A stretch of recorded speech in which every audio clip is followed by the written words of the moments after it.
Сәлем қымбаттыларым, бүгін біз баклажан қосылған салат дайындаймыз. Айтпақшы, сіз тіркелмеген болсаңыз тіркеліп қойыңыз. Ары қарай кеттік. Бірінші баклажанды ұзыншақ етіп пірей сияқты турап аламыз. Кейін оған су құйып, жақсылап тұрып үстіне тұз салып, кесеме жауып қоямын.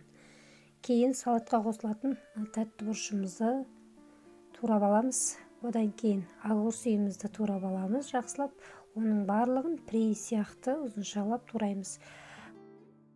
Баклажанымыз судан шығарып, оны да жақсылап тұрып құрғатып аламыз.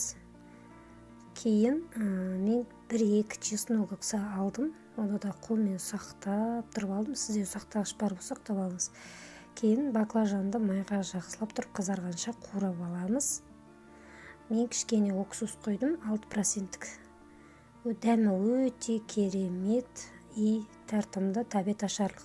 Мінекей менің салатым дайын, өте әдемі. Сіздер де жасап көріңіздер. Сіздермен болған Тәбет Ашар каналы. Сау болыңыздар.